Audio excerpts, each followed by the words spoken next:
Andar com Deus é alegria. Nós cristãos temos momentos de tristeza, mas em Cristo Jesus o que Deus ofereceu para nós é uma vida abundante. Este é o tema do nosso devocional de hoje. Graça e paz do nosso Senhor Jesus Cristo. Bom dia. Uma alegria enorme estar aqui com vocês mais uma vez, né? Quem não está sabendo ainda, eu fiquei uma semana sem postar nenhum vídeo porque eu recebi um bloco do YouTube, mas graças a Deus nós já estamos aqui de volta. Então vamos lá. O nosso devocional é baseado no Salmo, e a gente ainda está aqui no Salmo 16. Vamos ler hoje o versículo 11 do Salmo 16. Tu me farás conhecer o caminho da vida. Na tua presença há plenitude de alegria. À tua direita há eterno prazer. Eu acho que a melhor maneira que eu consegui pensar para retratar esse princípio de que na presença de Deus há plenitude de alegria. Plenitude fala de algo completo. A melhor maneira para eu retratar isso é contando para vocês um pouquinho da minha própria vida. Porque assim, eu vim de uma família muito boa, meu pai e minha mãe, eles eram ótimas pessoas, são ótimas pessoas, meu irmão também, mas e nós tínhamos tudo. Meu pai possuía alguns restaurantes, várias propriedades, nós tínhamos uma casa hiper confortável, 2 carros na garagem, eu comia camarão, filé mignon, tudo do bom e do melhor toda semana. E mesmo assim, eu tinha um sentimento de insatisfação crônica. Não era um sentimento de plenitude, apesar de eu ter tudo aquilo que os homens deste mundo dizem ser o necessário para que você tenha uma vida plena. Eu tinha. E mesmo assim, eu sentia que faltava alguma coisa. E aí então, eu lembro, sabe, eu trabalhava em um restaurante do meu pai. E aí eu reclamava. Falei, pai, me muda para o outro. Meu pai me mudou. E aí eu falei, pai, tá chato aqui também. Vende o restaurante. Óbvio que eu não determinei, né? Mas eu fiquei feliz quando meu pai vendeu. Pelo menos eu queria, porque também estava muito ruim. Meu pai vendeu o restaurante, fiquei feliz no momento. Logo em seguida, falei, nossa, era bom quando eu trabalhava no restaurante. É como aquela história do rapaz que estava dentro do trem e ele reclamava, ai, que sede que eu tenho, que sede que eu tenho, que sede que eu tenho. Até que alguém deu para ele um pouco de água pensando, agora ele vai parar de reclamar. E aí ele continuou, ai, que sede que eu tinha, que sede que eu tinha, que sede que eu tinha. Era exatamente assim que eu era, um estado de insatisfação crônica. Mas aí eu lembro, quando eu fui para a igreja, eu entrei em um culto, e a sensação que eu tive era, assim, era isso que eu procurava. Como diria Agostinho, tu nos criaste para ti mesmo, ó Deus, e a nossa alma está sem sossego até que encontre repouso em ti. Este é o padrão de vida que Deus ofereceu para nós. Uma vida abundante, uma vida plena. Jesus falou para a mulher samaritana, ela estava pegando água no poço de Jacó, e ele disse, se você pegar água aí, você vai voltar a ter sede, mas se você beber de mim, eu serei dentro de você uma fonte que vai jorrar ininterruptamente. Você nunca mais vai se sentir insatisfeita. Essa é a promessa da vida cristã. Gálatas 5:22 declara que o fruto do Espírito é amor, alegria. Ou seja, a alegria é algo divino, não é apenas uma mentalize, como dizem os coaches e palestrantes de autoajuda. Não, mentalize, pense positivo, alegria é uma atitude. Não, não, não, não, não. Alegria é Deus, alegria é uma pessoa, é Jesus Cristo de Nazaré. Portanto, mas isso significa dizer que o crente ele não tem momentos de tristeza? Claro que crente tem momentos de tristeza. A Bíblia diz que Jesus, que não tinha pecado, ele viu Lázaro morto e ele chorou. Então é normal que fiquemos tristes momentaneamente por conta do luto, por conta de uma circunstância difícil que estamos enfrentando. Ao anoitecer pode vir o choro, pode vir. Então o choro também faz parte da vida cristã. Porém ele diz, ao anoitecer pode vir o choro, mas pela manhã vem a alegria. Mostrando assim que a tristeza é um momento na vida do cristão. Gente, isso aqui não é literal não, tá? É uma figura para dizer que a tristeza dura um momento. Não vai pensar assim, eu tô triste hoje, amanhã eu já obrigatoriamente vou estar feliz. Não, é normal que diante de um luto, por exemplo, você fique por um bom tempo triste. É assim a vida. Em Israel, o povo de Deus chorava por semanas os seus mortos. Então, ao anoitecer pode vir o choro, mas a alegria vem pela manhã, é uma figura de linguagem para retratar que, por um período curto, o cristão, ele pode passar momentos de dificuldade, de tristeza, mas a alegria, ela vai voltar a brilhar como um sol.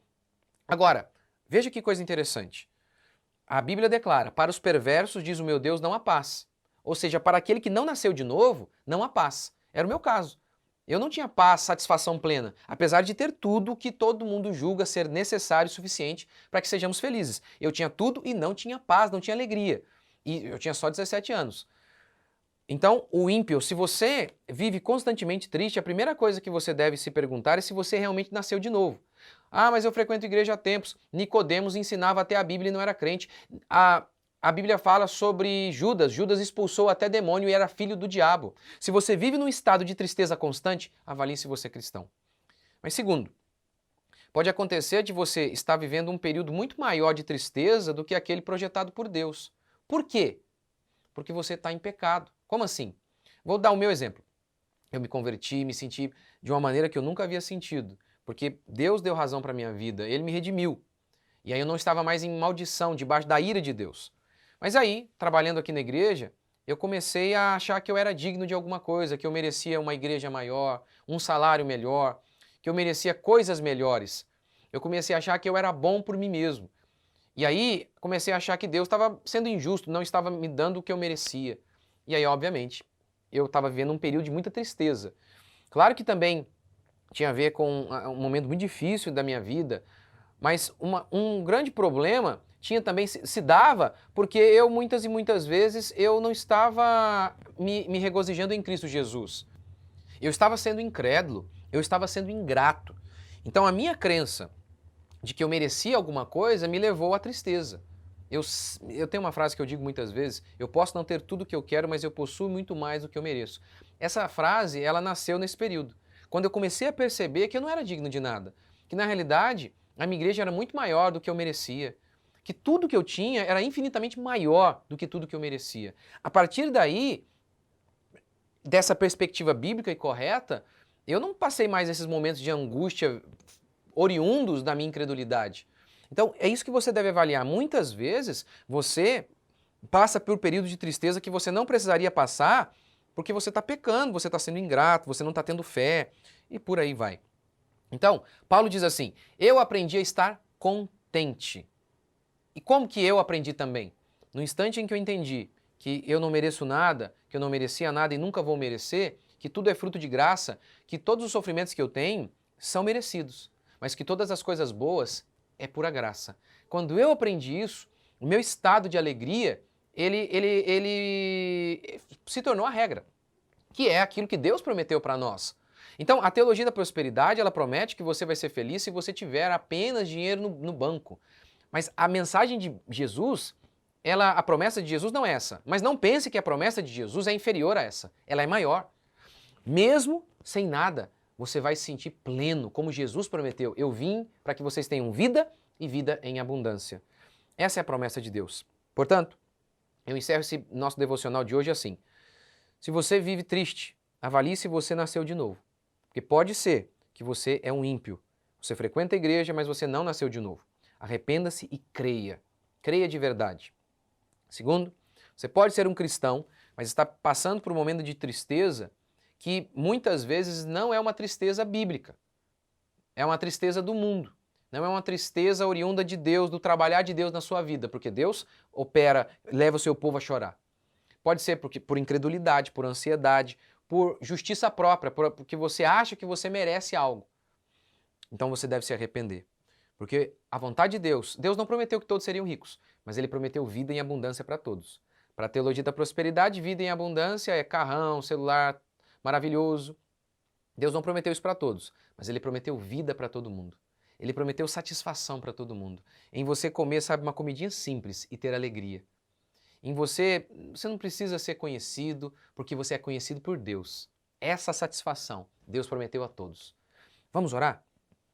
Senhor Deus e Pai, te agradecemos por mais um dia, bendizemos o Teu santo nome, nos arrependemos de todos os nossos pecados e pedimos que o Senhor nos ajude, nos supra em todas as nossas debilidades. Ó Deus vivo e todo-poderoso, nós nos arrependemos, Pai, porque muitas vezes confiamos em nós mesmos, nos nossos méritos. Eu oro por cada uma dessas pessoas que estão me ouvindo, me acompanhando.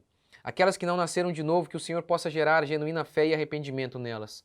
Aqueles que já são crentes, mas que de alguma maneira estão negando a fé, estão sendo incrédulos, ansiosos, estão achando que merecem alguma coisa. Leve-os ao genuíno arrependimento para que eles possam desfrutar da vida abundante que o Senhor ofereceu para todos nós.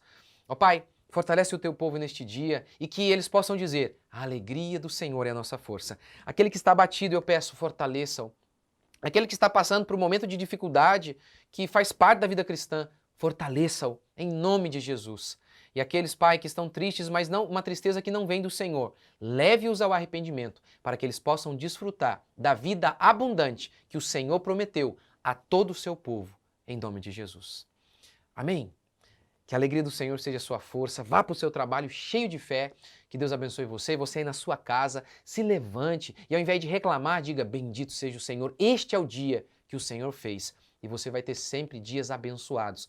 Porque essa é a promessa de Deus para nós. Vida em abundância. Até amanhã, se Deus quiser.